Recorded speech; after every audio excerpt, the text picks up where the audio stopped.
Bismillahirrahmanirrahim. Assalamualaikum warahmatullahi wabarakatuh. Alhamdulillah rabbil alamin, wassalatu wassalamu ala asyrafil anbiya'i wal mursalin Sayyidina wa maulana Muhammad wa ala alihi wa sahbihi ajma'in, amma ba'du. Alhamdulillah, puji syukur kepada Allah subhanahu wa ta'ala yang senantiasa memberi nikmat kepada kita semua, yang memberikan kita kesempatan sehingga alhamdulillah pada pagi hari setelah kita selesai melaksanakan sholat subuh, Allah mempertemukan kita di dalam majelis ilmu ini dalam satu ikatan, yaitu li'ilali'il kalimatillah. Kedua kali salawat dan salam kepada junjungan alam Nabi kita, Nabi besar Muhammad sallallahu alaihi wasallam. Mudah-mudahan kita semua adalah bagian umatnya, kelompok umatnya yang kelak mendapatkan syafaat utama dari baginda Rasul sallallahu alaihi wasallam. Bapak-bapak, ibu-ibu, para jemaah tiang yang dimuliakan oleh Allah Subhanahu wa taala. Pada kesempatan kali ini tiang akan coba mengupas atau mengkaji tentang hadis baginda Rasul sallallahu alaihi wasallam. Apa kata baginda Rasul sallallahu alaihi wasallam? Idza kana yaumal qiyamah, apabila datang nanti atau terjadi kiamat, kharaja syai'un min jahannama, maka Allah Subhanahu wa taala mengeluarkan seekor makhluk dari neraka jahanam. Ismuhu Huraisun, namanya adalah Hurais. Tuluhu ma bainas sama'i wal ardi, panjang makhluk yang dikeluarkan Allah dari neraka jahanam itu, kata baginda Rasul, adalah ma bainas sama'i wal ardi, panjangnya itu antara langit dan bumi. Wa urduhu, sedangkan lebar tubuhnya minal maghrib ilal masyriq, dari masyriq sampai maghrib. Fayaqulu Jibril alaihissalam, pada saat itu maka bertanyalah Jibril alaihissalam, ila aina tazhabu ya Quraisy, kamu mau kemana wahai Quraisy? Fayaqulu Quraisy, maka Quraisy itu menjawab, utlub khamsata nafarin, saya mau pergi mencari 5 orang. Fayaqulu Jibril, maka bertanya Jibril, liman tatlub, mana orang yang kau cari itu? Siapa saja orang yang kau cari itu? Maka Quraisy menjawab, yang pertama adalah tarikus sholat, orang yang meninggalkan sholat. Ingat bapak-bapak, sholat ini adalah kewajiban semua umat Islam yang sudah balik. Sholat ini adalah kewajiban seluruh umat Islam yang ada di muka bumi, tetapi yang sudah akil balik. Makanya dalam hadis baginda Rasul dijelaskan, kalau kita punya anak umurnya 7 tahun, silahkan perintahkan untuk sholat. Ketika dia berumur 10 tahun tidak mau sholat, 4.000 pukul dia. Kenapa diperintahkan seperti ini? Karena sholat ini sangat penting, sangat perlu. Bahkan dalam firman Allah Subhanahu wa taala dijelaskan, sholat ini kata Allah dalam Al-Quran, tanha anil fahsya'i wal munkar, mencegah manusia dari berbuat keji dan mungkar. Kalau orang sholatnya sudah baik, sholatnya sudah sholatnya sudah sesuai dengan hukum-hukum yang berlaku, maka orang tersebut akan terhindar dari perbuatan keji dan mungkar. Tapi pertanyaannya, kalau ada orang sudah sholat kok masih berbuat maksiat, kok masih melakukan dosa-dosa, kok masih mengumpat, kok masih menggunjing orang, itu artinya sholat itu belum bermanfaat kepada orang yang melakukannya. Pertanyaannya, berarti ada yang harus kita perbaiki lagi. Boleh saja mungkin ilmunya masih kurang, boleh saja mungkin masih banyak yang kita tidak pahami dalam af'al sholat, sehingga banyak di antara kita hanya sekedar sholat. tetapi tidak pernah mencari ilmu sholat. Banyak di antara kita melaksanakan ibadah sholat tetapi tidak mencari ilmu sholat. Ini penyebabnya. Sehingga selesai sholat kita masih mengerjakan maksiat. Masya Allah. Makanya sebelum sholat pelajari ilmunya dulu. Tanyakan kepada orang-orang yang ahlinya. Tanyakan kepada guru-guru kita. Tanyakan kepada ustaz kita. Tanyakan kepada kiai kita. Supaya ketika kita mengerjakan sholat, insya Allah bisa menjadi penyegah perbuatan keji dan mungkar. Kemudian yang kedua, kata baginda Rasul Shallallahu Alaihi Wasallam adalah, yang dicari oleh Quraisy itulah mani'uz zakat. Orang-orang yang meninggalkan zakat, orang-orang yang enggan mengeluarkan zakatnya. Banyak orang kaya tapi tidak mau mengeluarkan zakatnya. Maka nanti orang-orang yang tidak mau mengeluarkan zakat, maka dia akan dimasukkan ke dalam neraka pada kelompok Qarun. Ingat, Qarun itu dimasukkan ke dalam neraka Allah Subhanahu wa taala. Kenapa? Karena Qarun itu salah satu orang yang tidak mau mengeluarkan zakat hartanya. Bayangkan ibu-ibu, bapak-bapak yang dimuliakan oleh Allah, harta ini titipan Allah. Kalau Allah mau mengambilnya kapanpun, maka ketika kita punya kelebihan diberikan oleh Allah, pandai-pandailah menggunakannya di jalan Allah sebagiannya. Jangan bakhil. Makanya seandainya orang-orang kaya itu dermawan, saya yakin tidak ada orang miskin di dunia ini. Kalau semua orang kaya itu mengimpakkan hartanya sebagian, saya yakin tidak ada orang kelaparan di dunia ini. Kenapa ada orang kelaparan? Karena orang kaya itu bakhil. Karena orang kaya itu lupa diri. Dia tidak sadar bahwa harta yang dimiliki itu adalah pemberian dari Allah Subhanahu wa taala. Maka dalam Islam ada namanya zakat harta. Hitungannya adalah ada nisab, ada haul. Kalau haul, sampai haul, sampai nisab. Haulnya itu berarti tahunan. Kita punya uang sekian juta, kita gunakan usaha, maka hitung berapa modal yang kita lakukan. Kalau 1 juta kan 25.000 zakatnya. Berarti kalau 10 juta 250.000. Itu kalau digunakan atau disimpan. Tapi kalau nisab, seseorang punya sawah, dia panen padi, dia dapat 5 ton. 1 ton itu zakat wajibnya adalah 1 kintal. Makanya ketika itu sudah sampai, Allah memberikan kita, Allah menitip harta orang-orang miskin lewat usaha kita, lewat harta kita, lewat tanaman-tanaman kita. Maka kalau kita sudah sampai 1 ton, Allah memerintahkan kasih orang miskin itu 1 kintal, itu hak mereka. Kan aku titip lewat tanamanmu. Jadi 1 kintal itu dititip oleh Allah lewat tanaman kita.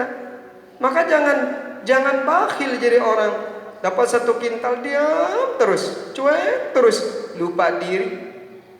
Padahal yang memberikan dia seperti itu baiknya adalah Allah. Ketika Allah meminta sebagiannya untuk kita kasih kepada orang yang miskin, berikan. Kemudian yang ketiga, kata baginda Rasul Shallallahu Alaihi Wasallam, yang dicari itu hakul walidain. Orang yang durhaka kepada ibu. Ingat, tidak ada surga bagi orang yang durhaka kepada ibu bapaknya. Di narak surganya dengan si bangga dengan taatnya. Dulu zaman Rasulullah Shallallahu Alaihi Wasallam, pada zaman baginda Rasul Shallallahu Alaihi Wasallam, ada seorang sahabat. Pada saat itu sahabat ini sakratul maut. Tapi banyak sekali sahabat yang membacakan kalimah di dekatnya, membacakan ayat-ayat Al-Quran, ternyata luar biasa. Kesakitan, kepanasannya. Hanya datanglah seorang sahabat kepada baginda Rasul Sallallahu Alaihi Wasallam, ya Rasulullah, sahabatmu atas nama Fulan bin Fulan ini ya Rasulullah, kami sangat kasihan karena sakaratul mautnya sangat kesakitan. Maka baginda Rasul Shallallahu Alaihi Wasallam datang. Ketika dilihat oleh baginda Rasul, Nabi pun sangat sedih. Akhirnya Nabi bertanya, apakah orang tuanya masih hidup? Akhirnya seorang sahabat menjawab, betul ya Rasulullah, orang tuanya masih hidup. Akhirnya apa? Ya, hanya Nabi bilang apa? Coba tanya, apakah ada masalahnya dengan ibunya? Apa jawab sahabat? Ya Rasulullah, dulu ketika dia masih hidup, ketika dia masih sehat, dia tidak pernah memelihara ibunya, tidak pernah tutur mendatangi ibunya, tidak pernah melayani ibunya setelah dia kawin. Akhirnya ibunya kesal, ibunya kecewa, ibunya marah kepada dia. Apa jawab baginda Rasul?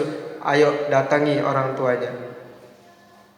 Selama ibunya tidak memaafkannya, maka orang ini akan sengsara sakaratul maut. Bayangkan ya bahayanya, apalagi setelah mati. Belum mati saja Allah sudah kasih azab kepada orang yang durhaka kepada ibu bapaknya. Makanya banyak ayat Al-Quran yang menjelaskan kepada kita. Ya, salah satunya adalah dalam firman Allah Subhanahu wa taala, apa bunyinya? Fala taqul lahuma upin. Jangan kamu mengatakan kata apa ketika kamu dipanggil atau diperintahkan oleh orang tuamu. Anakku, jangan bilang apa ibu. Itu tidak boleh. Bilang apa saja tidak boleh. Wala tanharhuma, tidak geruntung, tidak ngeremon. Jangan merasa kesal ketika ibu bapak kita menyuruh kita melakukan sesuatu. Tidak kesal, tidak ngeremon.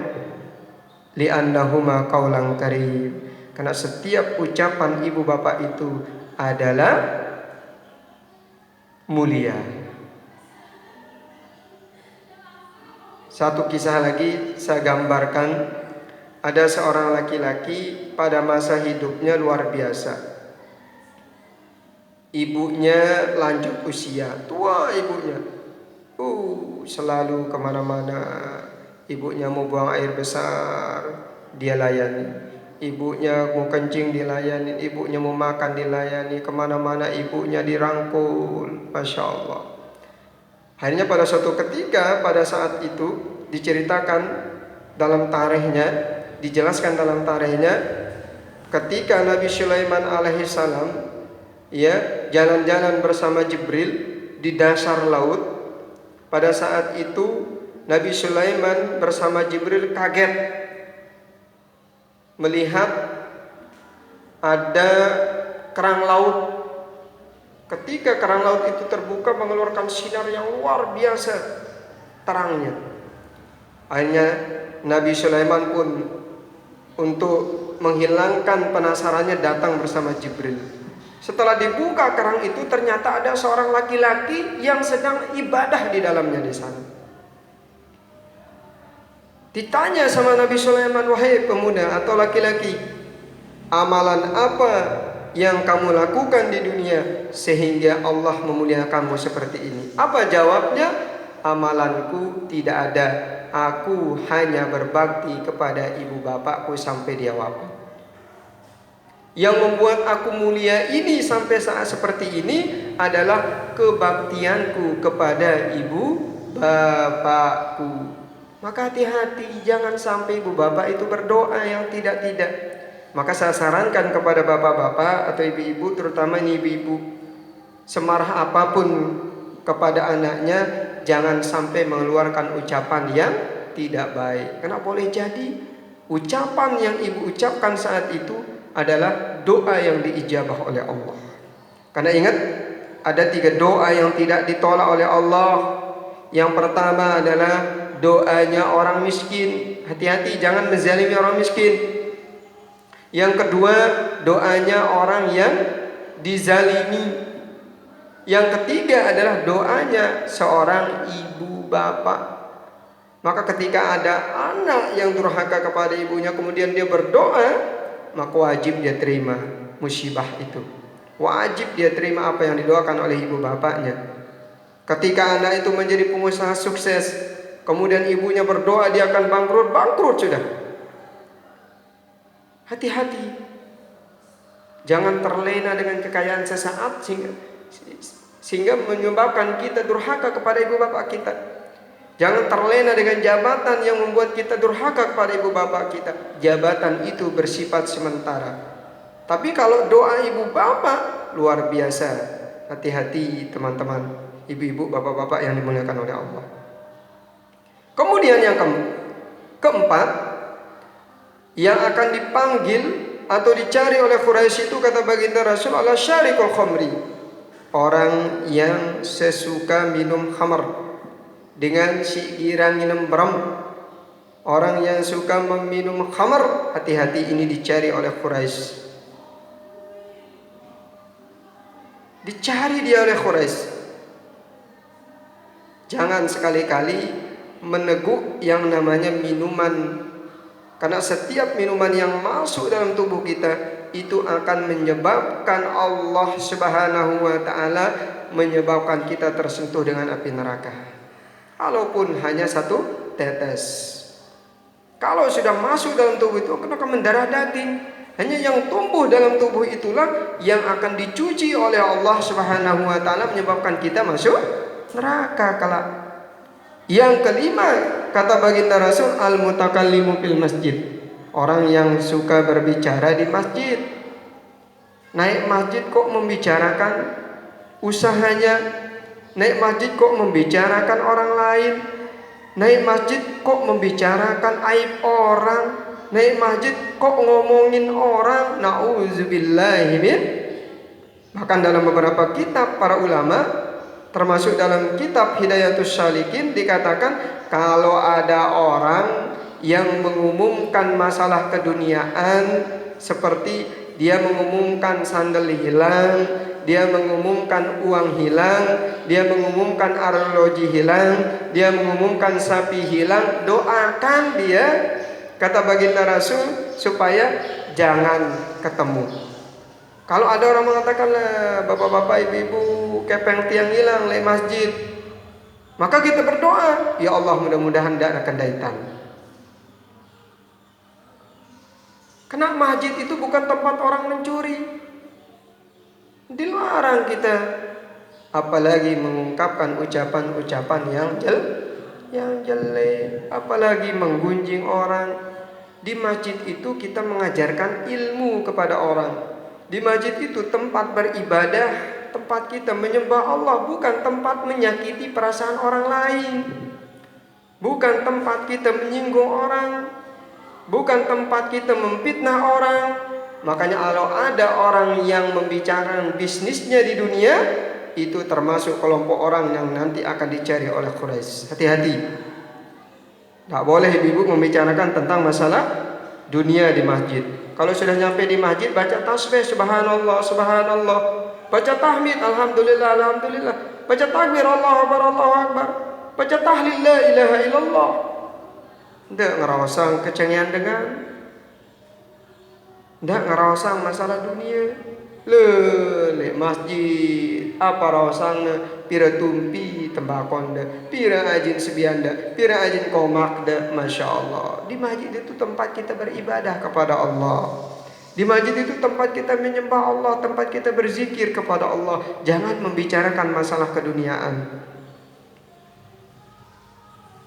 Bapak-bapak, ibu-ibu yang dimuliakan oleh Allah, mudah-mudahan kajian kita pada pagi hari ini memberikan manfaat untuk kita semua, sehingga kita semakin dekat dengan Allah Subhanahu wa ta'ala, iman kita semakin bertambah, pemahaman kita dalam agama semakin bertambah, iman kita semakin kuat, dan kita semakin dekat dengan Allah Subhanahu wa ta'ala.